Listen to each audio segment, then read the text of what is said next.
Connected. Hi there. Right, are we on mute? Yeah. Hi there. Can Hello. you hear us?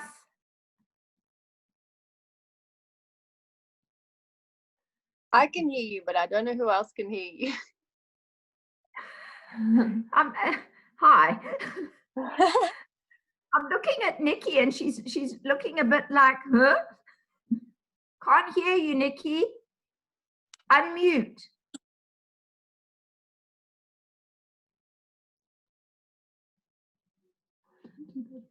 Can't, sorry, my mouth is hanging open. Can't hear you.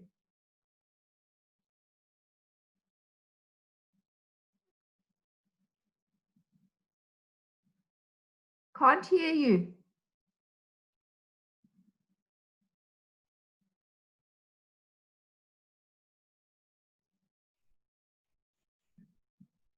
Okay, I can't hear a word. Stop. How do I do this, Kate? Can't hear you. Let me just put a chat in there. Let's just put there. Nicci. Can't hear you. Hear you.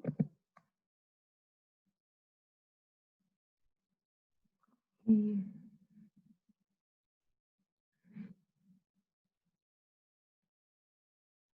Vicky, can you hear Nicci?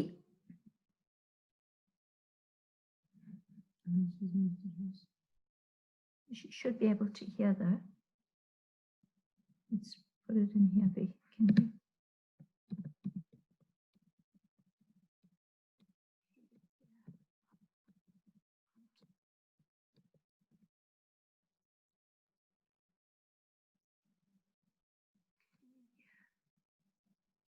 Oh, Victoria, I also can't hear Nicci. Someone said on your group. Hi, so sorry. Please, may somebody attending Nicci's Zoom chat send me the link. I can't find it. There's no link. You just have to go to the Zoom. Let me just get for Nicci. Let's go for Nicci. Nicci. Share to Pam. Pam.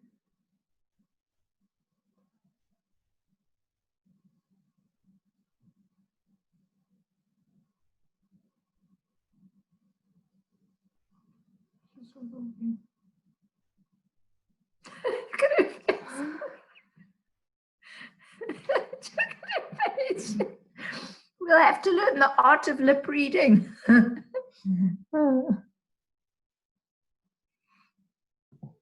Connecting. Oh, I hear you. Can you guys hear me? No, sorry.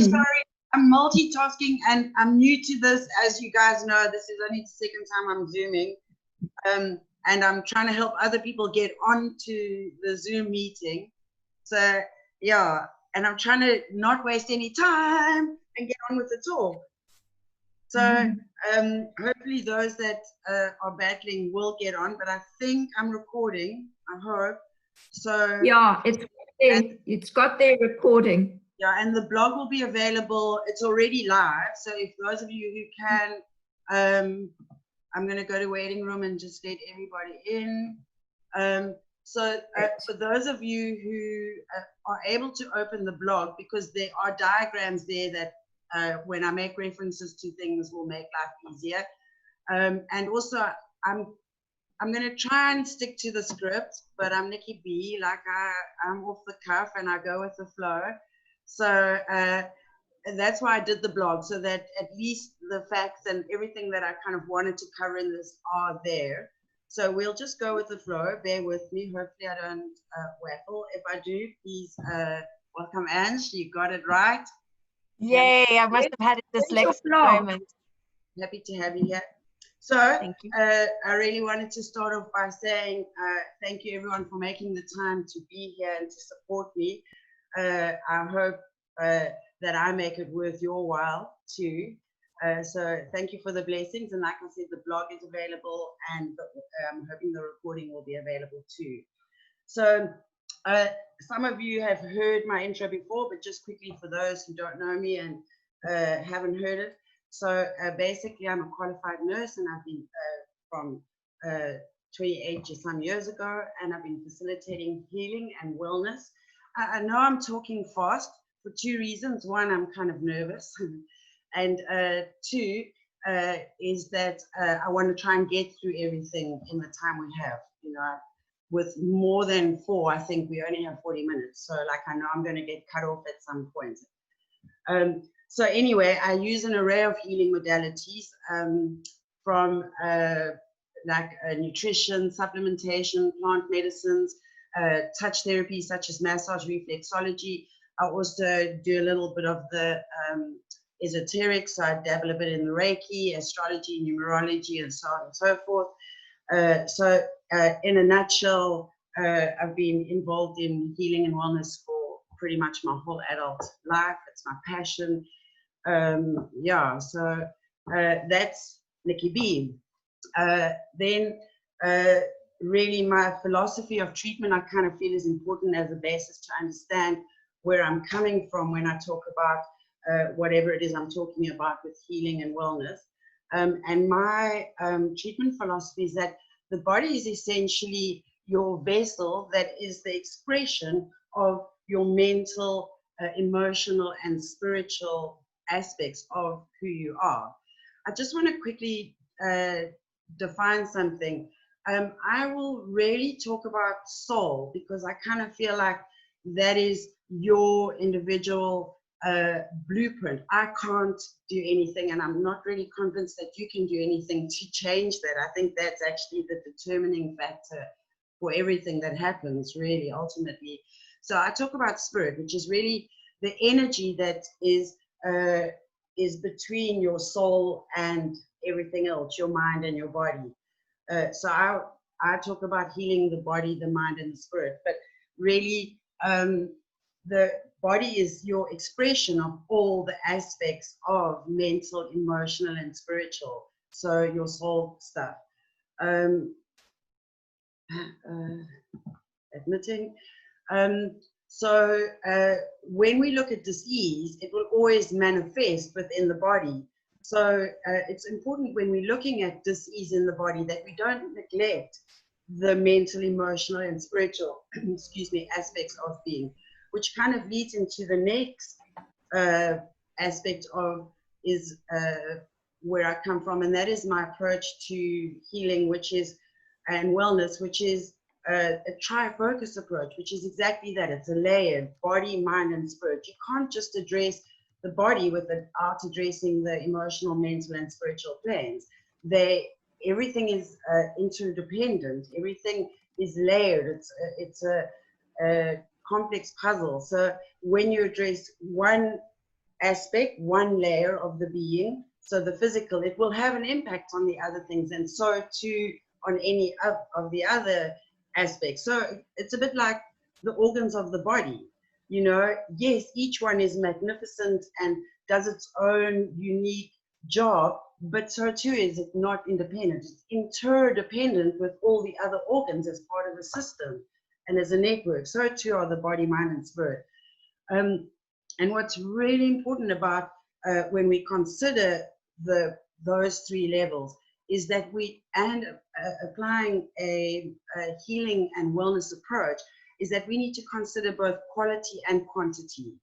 So that's a little bit of, you know, your structures that you would add in. Your layers are there as your steps, I guess, and then your quality and quantity would kind of be your rails that you are using to help you get up those steps, you know. So let me pause at this moment. I want to just take a moment and ask everyone to take a moment with me, and let's just take one nice deep breath.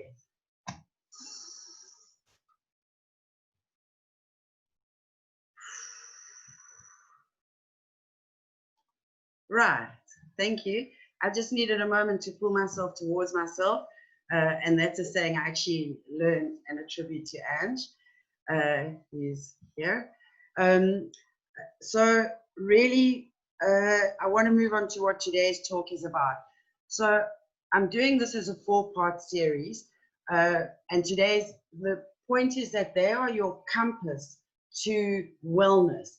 If you address these as your cornerstones, you can build a pillar of well-being. I have a game. So Linda, you're not allowed to play because you know this one. You know the answer to this game. But I want to invite everyone in to think about, and please, this is your opportunity to engage a little bit. But if we had to strip everything away in life, what would be really important? What's the most important thing to do to survive?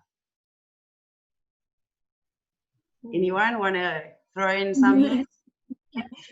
Pardon? Hey guys, welcome. Breathing. Absolutely. You can't live very long, like not very, a few minutes before you'll die. So breathing is the most essential cornerstone to wellness. It's a given, because you can't. So we are going to address the cornerstones for what I believe is the priority, which is why today's one is about breathing. Can anyone guess what the second most important survival tool is, or survival need is? Water? Yes, absolutely. Thank you. And kind of together with that, following quite closely after that, we would need? Nutrition? Absolutely, food. So that's your sustenance. So after breathing, you need sustenance, which is absolutely first, water, second, food. Then third, can anyone guess what your third most important kind of need is? Love. Whoa, that actually comes well at the beginning. Yeah, that's number one. Number one is always love. Thank you for that. Yeah, for kind of keeping it, so we're going to focus on like the physical, because I'm all about, biology and that kind of stuff. So, and I want to keep this as physically real for people. So what would the third important need be for survival? Would it be rest and movement, or movement and rest, or sleep, or something? Okay, that's actually number 4. So there's something I Okay. believe that needs to come before that. Between the sustenance I and was the all rest. about the love as well. What needs to come between the sustenance and the rest? Activity, but that's what I'm saying. Yes. Movement. Yes, Yeah. I said movement. So, Movement. sorry, I didn't hear. Sorry. No, Thank that's you. all good. But absolutely correct. Yeah. So after you fed, if you don't use your body, if you don't use your muscles, then hey, welcome. Hi. Hi. So if you don't use your body, if you don't use your muscles, then your functionality, you lose it. So that's number 3 important. And then number 5 is, 1, 2, 3, 4. Number 4 is rest and recovery. Once you've achieved all those goals, you need to repeat the cycle again. So those are the essential cornerstones, or those are the compass points. So today we're going to focus on breathing, and because it's number 1, and also I kind of like the fact that it's free. I also like the fact that it's actually not that difficult. I like the fact that it's so fucking, beneficial. Sorry. I apologize to everyone. By the way, this is being recorded, just FYI. But I have a tendency to use profanity, and I'm apologetically sorry. Anyway, let's get on with it. So we always look at, in life, I kind of always feel like one of the universal principles is keep it simple. So using your KISS principles, let's look at what is breathing, right? So I'm going to use my notes just to keep me on track. Otherwise I go off.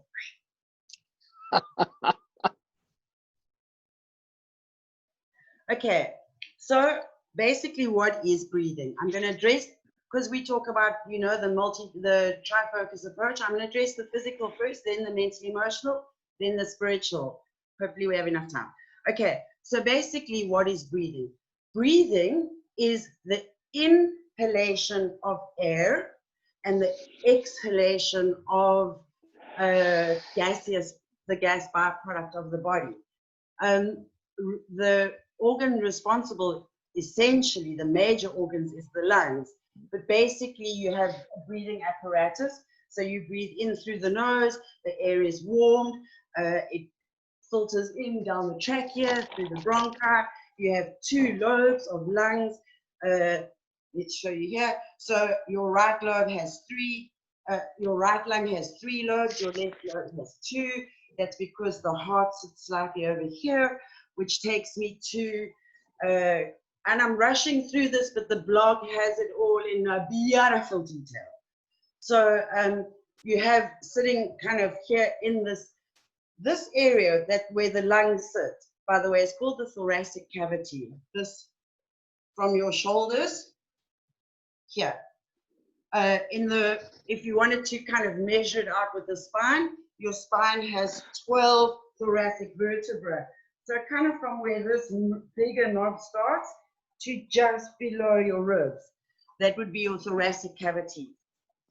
And that will become important, yes and now.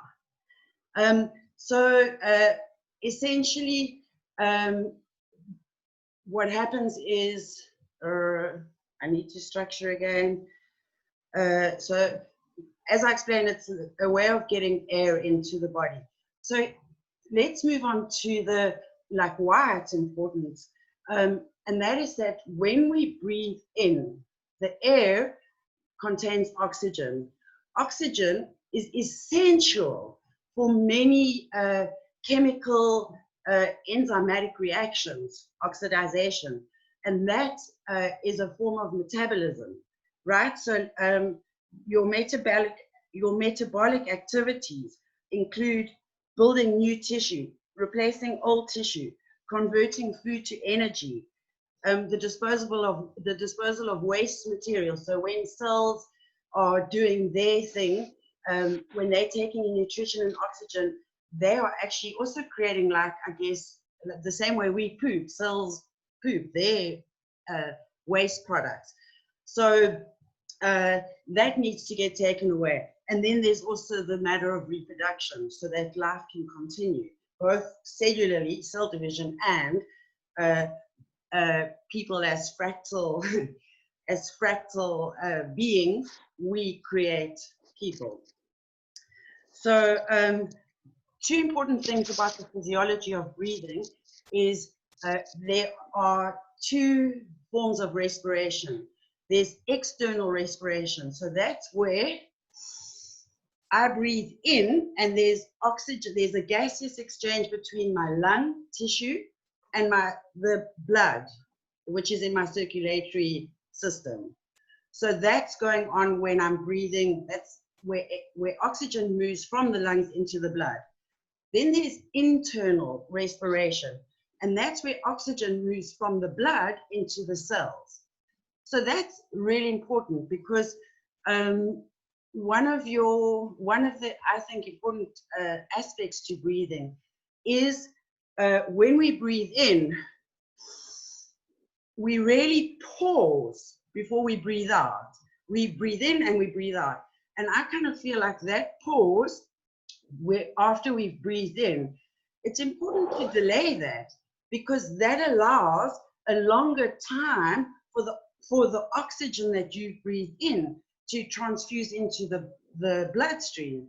So that pause it's a little tweak, it's a little hack. And if you added that into your breathing as a more conscious form, and as you become more conscious of how and when and what you breathe, I think that little pause actually tweaks your breathing technique that much more. So you will feel more energized.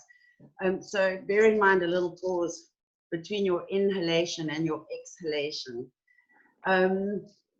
Then I want to talk about some of the benefits of breathing deeply. So the one thing I've just mentioned is oxygen. You know, I find, first of all, stress changes how we breathe. We tend to, for the most part, breathing is an autonomic nervous system function, meaning it's a limbic system function, the lower part of your brain. You don't have to think about breathing. It happens. And I'm sorry, but thank you for the blessings.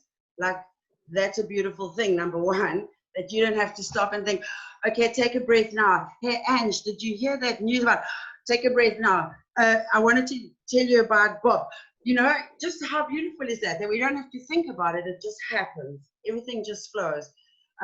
Number two, I think it's a blessing that I'm looking at everybody here and everybody seems to be breathing unassisted. So hallelujah for that. You know, thanks for our many blessings. So I feel like if you have the apparatus, you know, why not use it? Maximize your tools. What most people do is, because we stress and because we're not thinking about it, we tend to breathe quite shallow. And both yoga and Pilates teach us, and other breathing techniques teach us different ways of breathing that are actually healthier for us. So in the way that I mentioned, the thoracic cavity. So like I'm showing, most people breathe in this much of their thoracic cavity. Actually, you have 3 times more of that space to breathe into, because if you breathe deeply, you would be pushing your diaphragm down, expanding your lungs not only downwards, but you would also be expanding them outwards, and you would be breathing right up into your collarbones and pushing those up. That would be using your lungs to maximum capacity. Imagine if you did that more often, how much more air and thus oxygen you would be getting in. So, you know, getting as much air in and using your whole thoracic cavity is really important. And I want to throw in 2 benefits there. When you use your whole thoracic cavity, especially when you breathe, if you imagined you had armbands under your armpits that you had to breathe into, it's a Pilates breathing technique. You end up using all of these muscles and ribs and what have you. You expand them. And in the expansion and the contraction, you have intercostal muscles between the ribs. As when you shallow breathing, those are not moving at all. They're not exercising. A muscle gets rigid and inflexible and stiff when you don't breathe. Whereas if you were breathing,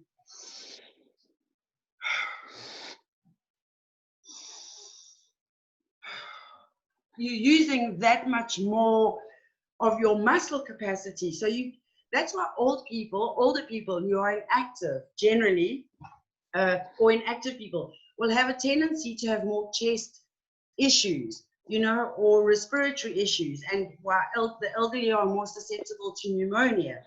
It's because they're not exercising those muscles. So like whatever phlegm is sitting there or whatever particles might have found their way in there are kind of getting stuck and caught up there. They're not being expelled.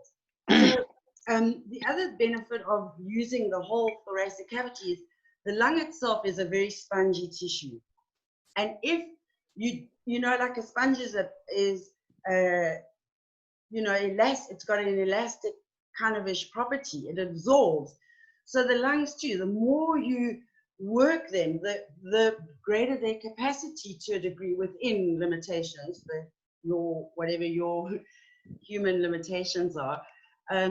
You know, your lungs, you can actually grow the capacity for how much you can breathe in at a time and how much air you can hold at a time. You know, if you think about it, with breathing techniques, examples are the Aborigine are able to slow their breathing down to such a degree that they can slow their heart rate down so that they can almost be in a coma state. Sorry, my cat's mewing at the window.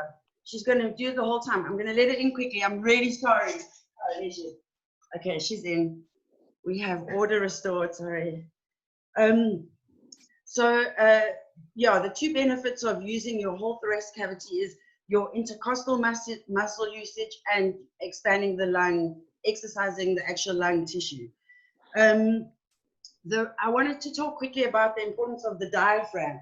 So the diaphragm is this hard kind of muscle, the bit that divides, the major like muscle that divides your thorax from your abdomen. So when you breathe deeply, sorry, I'm going to backtrack a little bit. Some of the organs that sit in the thoracic cavity that are affected by the lungs are, you've got your heart, which sits slightly off to the left here, but it's pretty much central. You've got your major veins and arteries. You've got your esophagus, you know, that your food tube, and you've got your trachea, and the bronchi. You've got nerves that run between the spine and the organs. So one of those important things is the vagus nerve. The vagus nerve is a very important cranial nerve, and it innervates most of the internal organs. So when we are stressed, when we are in a fight or flight situation, the body tends to shut down and just focus on the heart. So how much blood can it pump to the muscles so the body can fight or flight. But at the same time, it will give the lungs some capacity because they need to send oxygen for the muscles and the body to use to be able to fight or flight. The diaphragm, what it does is when we breathe deeply, the diaphragm rubs up against the vagus nerve, which is sitting between the spine and the organs. So it almost like massages the vagus nerve. So the deeper your breath, the more your diaphragm moves up and down, the more of your vagus nerve you're actually rubbing. So slow, deep, controlled breaths will be very calming. And they will help move you out of, move you out of a direct state of fight or flight into a more calm, rational, functional state of being. So that's why people always say, count to 10, count to 10. But don't count to 10 fast, do it slowly and as deeply and controlled as possible. And then the other benefit of the diaphragm moving up and down in breathing is that the liver, which sits just here, it's those who have overindulged, if you pushed under your ribs over here, it would be a bit ow. The liver is your major detoxification organ. And one of the things with the diaphragm and breathing is that when you breathe in and the diaphragm moves down, the liver actually rolls forward. It's one of the few times you'll be able to feel it from an abdominal side. And so you can imagine as it's rolling, that itself is a form of massage. So your body can massage itself when you know how to use it properly. And then, another benefit of breathing is if you are more sports inclined, during sporting activities, our bodies the muscles use up a lot of oxygen and we reach depletion. So post-exercise, deep breathing and ozone therapy, those things would be very beneficial because you'd be able to replenish the body's stores and help not only the recovery, but actually the building up of more muscle. So those are the many benefits of breathing deeply and kind of the physical aspects of breathing. Does anyone have any questions? I do. Yes. What is your take on yawning relating to breathing? Good question. I happen to just be about to address that matter in my next part. Yeah, but let me answer it now. Since you ask it, I'll just go there. So the body needs oxygen in order to function. Organs need it to function. So the brain is the most oxygen heavy, it uses the most oxygen out of all the organs in the body. And what happens is when your body is low on oxygen, you tend to want to yawn. So yawning is often a sign, like people say, oh, I'm tired. But why are you tired? If you are hydrated, if you have enough oxygen in your system, if you have, your insulin levels are, nice and balanced, so your nourishment is, if your cells are fueled, nourished, and you have had enough rest, you shouldn't be tired ever. If you're tired, you should be sleeping. Yawning is a sign of low oxygen. Thank you for that question. Okay, so I'm going to move on to the mental aspect. One of my focuses in healing is that I've kind of figured out that the body itself is quite simple when you step back. Its dis-ease is actually caused by very few things. And I feel like if one addresses those things, then you will have health. And really the father of dis-ease, Nicci B opinion, is stress. I think it causes most of your modern day diseases. So I'm going to use breathing as a tool to address stress and stress management, right? Many people will deny their not only being stressed, but also their true stress levels. And so we tend to constantly, all of us, be at some state of fight or flight, at some level of from 1 to 10. I haven't met anyone below 5, to be honest. Most people live in quite a high state of stress. And what's important about this is that, well, like I said, it causes dis-ease. And not just physical disease, but mental disease, like depression, anxiety, bipolar. And as a result of that, we have further complications such as addictions,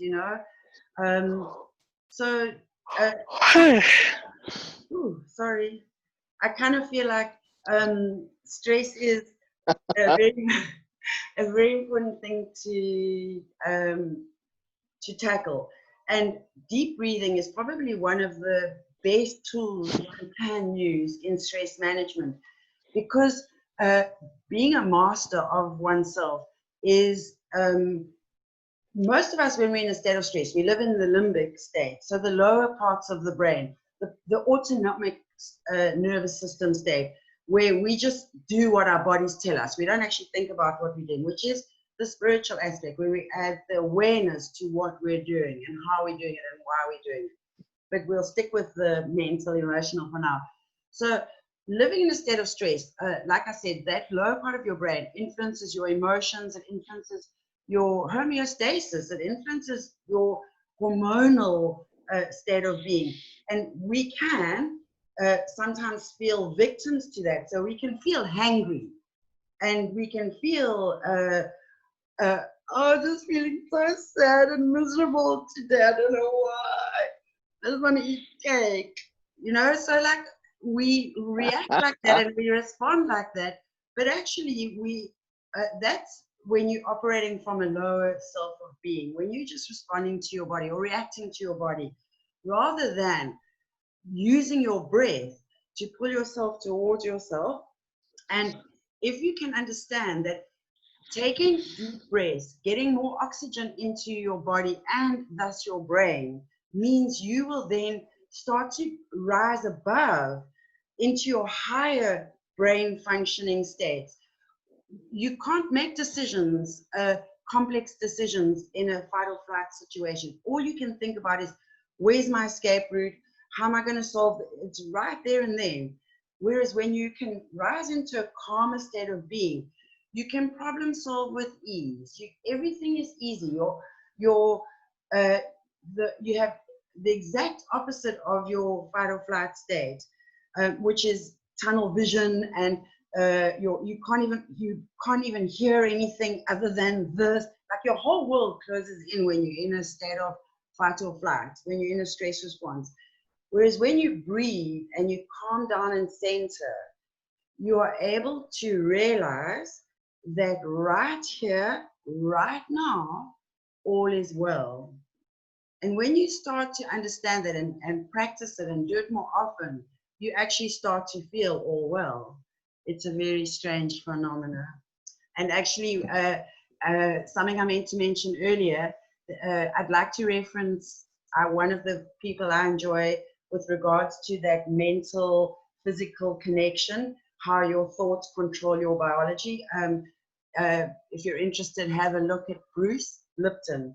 I have put a link in the blog. So please feel free to follow his work, very, very interesting. I find it very empowering to discover all these ways that we can be the master of our own Earth spaceship being. So yeah, mastering stress, one of the easiest, best, complementary as in gratis ways is to use breath. I've written a lot about the limbic system in the blog. I won't go into it now, other than to say, if I just tell you the number of things it influences in your life, you can understand that by controlling your breathing, you can actually learn to control all these things. It's about learning. So your limbic system controls your emotions relating to fear and anger. It regulates eating, hunger, and thirst. It responds to pain and pleasure. It controls the functions of the autonomic nervous system. So your pulse, your blood pressure, your breathing, and your arousal. It senses sexual satisfaction. It controls aggressive and violent behavior. It responds to sensory information, particularly smell. It has to do with your olfactory. So that's why when you smell things, it's so evocative. Then your hippocampus is where your memories are formed and stored. The hypothalamus is the major regulator that I talked. So the hypothalamus is one of, in your stress cascade pyramid, is what regulates the actual physiological response to stress. It's what tells the pituitary gland to step in and start controlling the other organs and the other organs and glands. So it will then tell the adrenal glands, which sit above your kidneys, to now spew out cortisol. Cortisol is a very inflammatory steroid. Yes, the body produces it naturally, but it's supposed to only be used to stimulate as and when. But we live in these constant sets of stress, so our cortisol levels are constantly raised. You don't sleep well when you're on energizing hormone late at night. That's when your cortisol levels will drop and melatonin kicks in, and then you would have a good night's sleep. Cortisol also lowers immune system, so people will tend to be have a tendency towards infections and getting sick all the time. So high levels of stress are very inflammatory to the body. And really need, if you want to manage disease, then breathing will help with that, because it will calm the whole inflammatory response down, because you are not releasing all those hormones from your perceived stressor. So I kind of want to just jump quickly to that statement that I just made about a perceived stressor.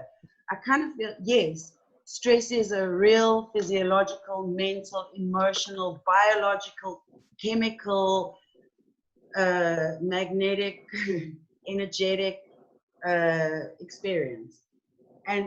But above it all, so let's move on to the spiritual aspect, because I'm kind of lost track of time. I think are we doing okay? But I'd like to leave question time. So above all that basic human stuff that's going on and that we're experiencing, is actually, sorry, I just lost my train. Oh yes, was that statement, perceived stressor. So the kicker and the joke is on us, is that beyond the stress or pre the stress, the prelogue to stress is something that we see, hear, smell, feel,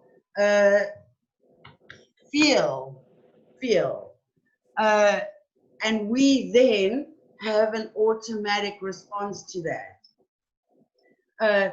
And it's like your brain, it's like a switch goes on in your brain. And when any of those things happen, people you meet, words you hear, whatever, your triggers, your stressor triggers can be anything, accumulation of things from in utero even.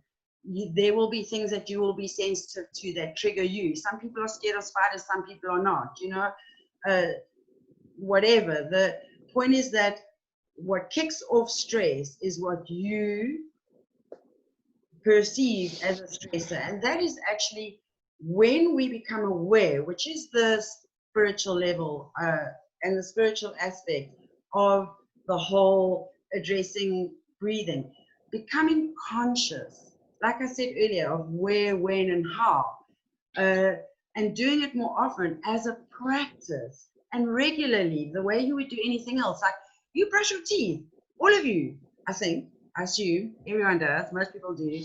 You kind of don't, in fact, most of you don't even question why you do it. You've just been doing it for fucking ever, and you're just going to do it for fucking ever because somebody somewhere told you, and the ads on the TV, and whatever many reasons. I'll just like to point out that in many deepest, darkest Africas and Amazons and stuff, they brush their teeth. They eat well, and they drink well, and they're active, and they lead non-stressful lives. So I'm just like put that out there.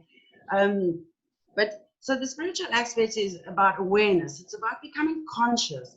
So that means here now. Everything is here now. You know, the past is gone. Well, like done. The future is you creating that now. So you know, you only have the now. And I hear people saying all the time, oh, it's such a bad day. Oh my God, it was terrible. Give me a glass of wine, darling. But, you know, the reality is, and I challenge everybody, this is kind of like #1 self-mastery mental tool. If you can start to condition yourself to start as often as possible in the day, stop, and maybe start with those times where you feel, oh, we're tired or life heavy, whatever. Start there maybe. And what you need to do is, in that moment, don't get carried away in that anger, the fear, the sadness, the regret, the whatever. Stop and ask yourself, how am I doing right now? Like, you know, I can breathe.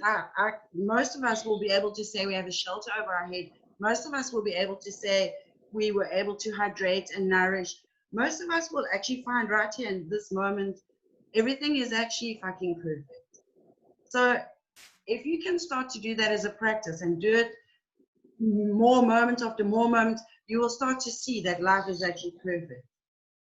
And that there is perhaps one bad moment, and when you can look at the gift in adversity, you will actually discover that that bad moment was actually a beautiful blessing to guide you on your way. So there's just a little Nicci B inspiration. So let's quickly talk about, I would like to, before we run out of time, I see it's moving on, I waffled, I would like to teach you all a breathing technique. It's not mine, I learned it, I can't remember from whom, but it's on the internet, it's no secret, but I kind of think it's a very effective breathing technique. So it's one that I kind of feel like, you know, when you're told to breathe deeply 10 times, I think this is a much nicer way of breathing because you're taking into consideration the biology of your body and you're kind of working with that. So you're also exercising it in the ways that I mentioned earlier, the actual skeletal and tissue. So it's a 4-7-8 pause method of breathing. So what you would do is, and remember that you've got 3, I'm going to ask you to rise your breath into 3 levels. So as you breathe in, you're going to count to 4. But while you're counting to 4, I want you to first fill the lower part of your lungs, then the middle part of your lungs, and then lastly, so you're going to breathe right into your armpits. And then the last one is going to be breathing to try and push these gaps here out. So that would be you using your whole lung capacity. So you're going to breathe in for 4. You're going to hold your breath for the count of 7. And remember, that's where the diffusion is going on between the oxygen exchange. So that's a lovely period of time where the oxygen is actually going from the lungs into the bloodstream. And then you're going to breathe out to the count of 8. Because what that's going to then do is that's where your diaphragm, as it's slowly lifting against the vagus nerve, is going to be part of the massage part of it. So that's a really beautiful breathing technique that you guys can use. And please pass it on to as many people as possible, because the more people who breathe properly, the more chilled people we're going to have around us, the better and more peaceful world we will live in, ultimately. I wanted to also just quickly say one of the things about being conscious about breathing is the quality. We need to always remember the quality and quantity aspect. So I kind of have mentioned a few times, it's important to try and get into the habit of quantity-wise to introduce breathing properly and consciously as many times in the day. And as again, the more you do it, the more you will do it. So kind of if you can start off with 5 minutes twice a day, awesome. Ideally, you'd like to get to 20 minutes of concentrated breathing time. Hi, Fanny. You must put your microphone off. So, Nicci, yeah. just quickly, there was a little thing popped up to say you've got unlimited minutes now. So excuse the pun, but just breathe and chill and take your time. Oh, okay, thank you. The quality of the air that you breathe is important, and I kind of feel like one of the beautiful things about being conscious of the quality of air is that you start to become aware of the quality of the environmental air, because that's what you're consuming, and that's a kind of food, you know, the breath of life, your prana. So what you want to do is start to become aware of the concept of as within, so without. If you are aware of air pollution outside of you, become aware of, do you smoke? What do you do in your daily living that perhaps contributes towards any air pollution? You know, do you burn plastics, or do you even use plastics? Do you use aerosols?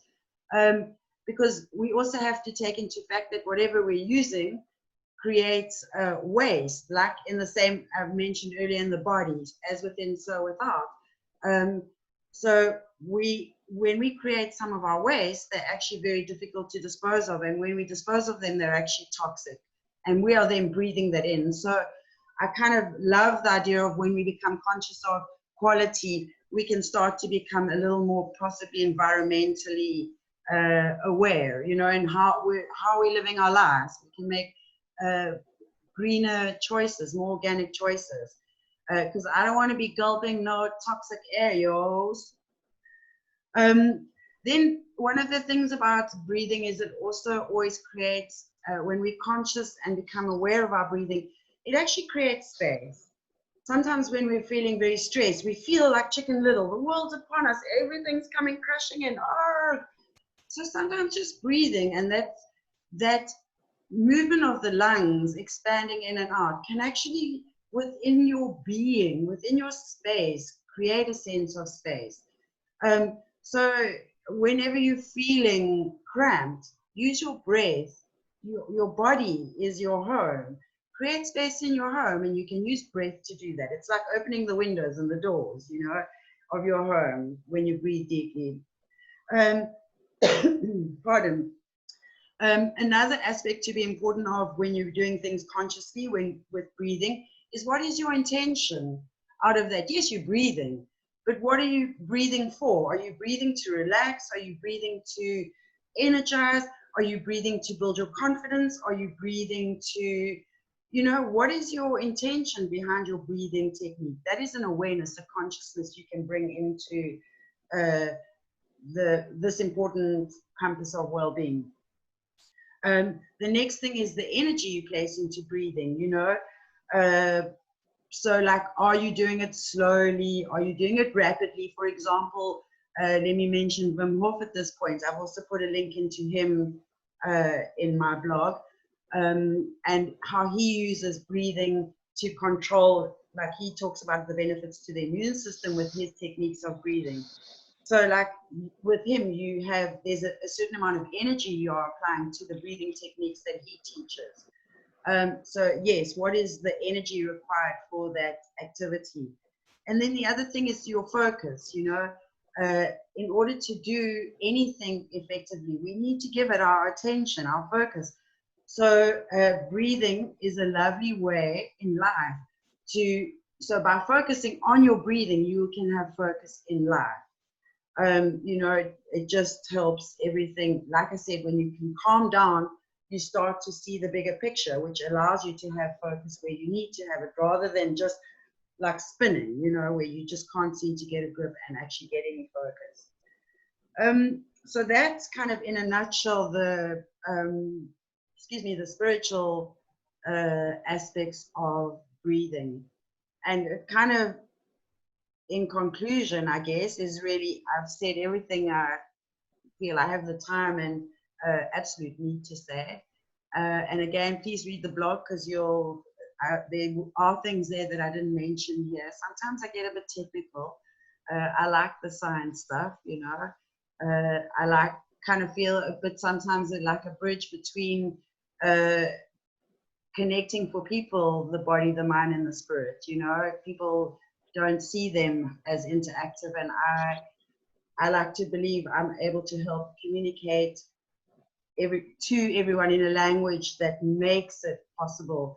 And sometimes I do need to get a little scientific-y, because I have had many challengers who have said they want peer-reviewed studies and scientific studies and white papers, and so I do like to put in some biology, because there's also a lot of false news and false information out there, and I want to help people cut through the bullshit. That's bloody true. Essentially, you know. So I often have links in my blogs too, so that you can follow different trends and you can go to deeper levels of whatever the blog is about, whatever train of thought that is. So you always have the you can keep it stupid, or you can get super clever about stuff. And so I think you'll also find an interesting array of information in the blogs. And let me just check if there's anything else I need to say. But has anyone got any questions or anything to say?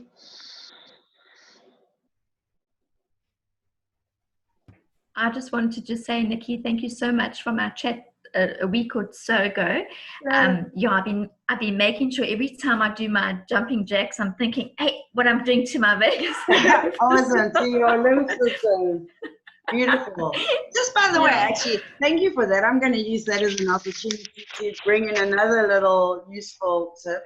So one of the other benefits so the last time I did a talk, we covered similar-ish things, but I always say that jumping is a very important part. It's one of your important movements. We'll probably cover it, but when I get to the movement section. But I was talking about the benefits to the lymph system last time, and how jumping benefits that. But I want to say that the same thing applies for the circulatory system, particularly with the extremities and your legs, because your legs also in the veins, not in the veins, sorry, in the major stories that go down, they have one-way vessels, same way.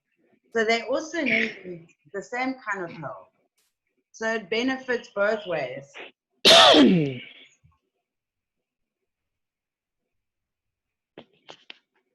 Anyone else? I think so let me quickly do a little bit of promotion, if I may. Since this whole COVID-19 story, I have not been able to do some of the things I love, which are my touch therapies, massage and reflexology. So I've had to take a lot of what I normally would do one-on-one online. And please feel free to share far and wide. I have a number of services, including comprehensive wellness consultation. So with that, you'll do both a really comprehensive questionnaire, and we'll spend some meeting time to address what comes up in that. And one can add on a report, and in the report are recommendations, suggestions, resources, tools, and etc. The other thing I do is well-being coaching. So that's like a one-on-one session. You know, it's like Lifeline, but like a little bit more body, mind, and spirit, and I would hope a little more inspiring and empowering. And then there's also distance healing. So that's a bit like Reiki. And it would be a bit of a meditation kind of session. So I will guide you through a self-Reiki session, essentially, in the distance healing session. The other thing we do, and I love to do, and I'm actually going to do a promo soon, I'm going to give away 1 of 3 tarot card readings. So it's an intuitive guided reading. I use a number of different decks and oracles and what have you. I also reference astrology, numerology, symbology. Yeah, so I love to do it, and it's something that I can do during these times. So I will do a giveaway. Keep an eye out on social media for that to win. And I think those are the primary things that I'm able to offer you and the world. So please, yes, don't struggle. I love what I do, and I'm excited to help. And yes, next week, same time, same place for number 2. And number 2 will be focusing on sustenance, which is the hydration and nutrition, nourishment. So yeah, I'm excited, guys. This is a beautiful blessing. Thank you for all giving your time and attention. Thank you. Nicci, thank you. You've been awesome. You've made it so simple, and I just love what you've done there. Well done. I could hug you now, but obviously I can't get to you. We are hugging. We are. We are. Yeah. We are. Yeah. I'm really enjoying this. You've simplified it for us, and I don't know, you've just put it into a nutshell. I love it. Well done. Thank you very much. Well, I just hope that you all found something to take away, and perhaps you might start to breathe with more awareness and yeah, raise your consciousness perhaps just through breath, if that's all I can offer you at this point. But yeah, please, you're all welcome to contact me anytime. I'm happy to chat. I love what I do. I live and breathe. This is it. Nicci? Yes. What?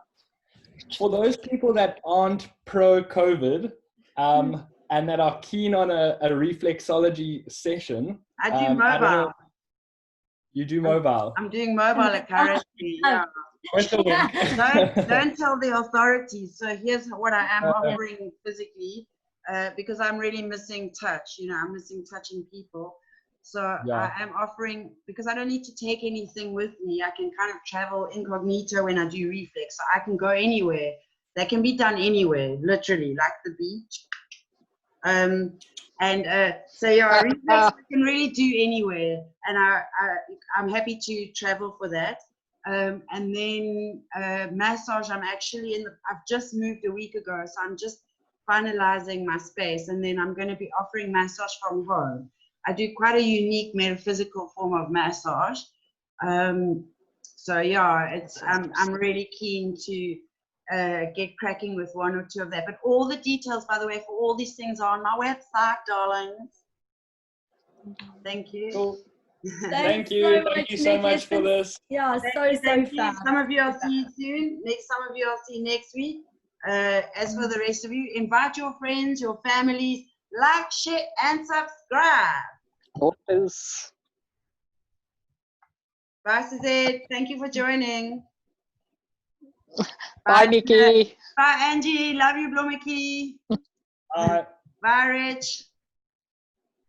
Bye, Victoria. Bye, Pam. Thank you.